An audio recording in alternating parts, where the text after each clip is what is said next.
after the kinds of Well, hearings. thank you. Thank you for the question. The chairman just said a few minutes ago that since the Supreme Court's decision in Shelby County in 2013, so 8 years ago, he said there's been all kinds of voter suppression acts enacted and everything else. Well, if there have been, they're certainly not working. I mean, here's what the Chief Justice said. Black turnout in the most recent election exceeded white voter turnout in 5 of the 6 states originally covered by the Voting Rights Act.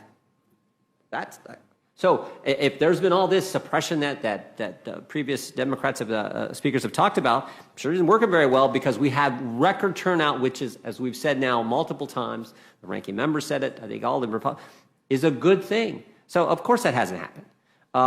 I was also amazed by the previous, the gentlelady from Pennsylvania. She said, Republicans have engaged in extreme gerrymandering. And I almost started laughing because she comes from the state where the state Supreme Court, controlled by Democrats, just redrew all the districts in Pennsylvania in the middle of the 10-year cycle. And yet she has the nerve to say, oh, Republicans have engaged in extreme gerrymandering when their state Supreme Court did that. We all know we've had colleagues who were impacted by that. So, again, I guess you could say all kinds of things, but it's nice if it's actually backed up by fact. And the fact is, we have record turnout. If there have been voter suppression acts passed in the last 8 years, they sure aren't working very well because record turnout amongst all groups, particularly African Americans, which, as I said, exceeded white turnout in 5 of the 6 states originally covered by the Voting Rights Act.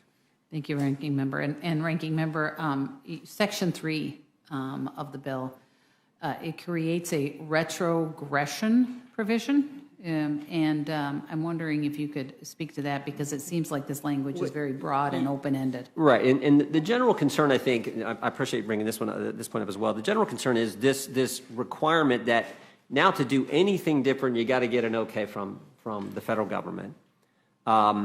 It's going to make it, I think, real. I think the focus is on voter ID, photo ID requirements. Third, I think, is this idea that certain states have a pretty strong photo ID, voter ID requirement. That may be in jeopardy current law. They may have to get the okay from the federal government for what they've been doing, have been doing, and are currently doing. And then finally, the fourth thing I think is all part of this that concerns me is this idea that you're going to have this tally. If you have some liberal interest group that sues your state on some concern about the election law, and you enter into some kind of settlement, some kind of consent decree, that's going to be counted as a mark against you, and it's going to further, you get so many bad marks, we'll call them, you're going to have the Justice Department coming after you as well. So that's all part of this concern I think we have with the legislation, not to mention the main point we made, which is we're just not seeing it. There's record turnout amongst all groups in the country. And finally, Ranking Member, there is the provisions with the Attorney General and their ability to kind of reach in and before there's even real proof or anything. And I don't know if you'd like to comment on that. Yeah, I was sort of, I guess I said some of that in my previous answer. What also concerns me about, and I think I had this maybe in my opening comments, is this idea that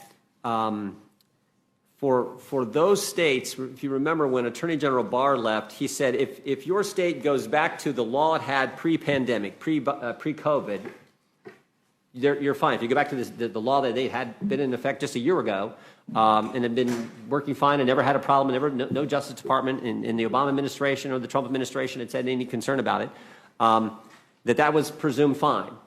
Now the Garland Justice Department, the Biden administration is saying, nope, can't do that. If you're going to go back to where you were just a few months ago, you're going to have to get the okay from the federal government. Meanwhile, the same time they're saying that, they're saying we're not going to look at changes you made and whether those adhered to the Constitution or in any way may have violated someone's rights. We're not going to look at those. For example, I look at just the simple fact: Madison, Wisconsin, Dane County went to drop boxes. The legislature didn't pass that. They just decided we're going to have drop boxes during the last election. And now if the legislature says, well, we're no longer going to do that in this next election, that could be a concern. Because the Civil Rights Division of the Justice Department say, well, that's going to hurt. That's going to be a violation. That could be a concern when they just did it. The local clerk just made that decision. So that's I think, the big problem as well that we have with the legislation. And then before I yield back,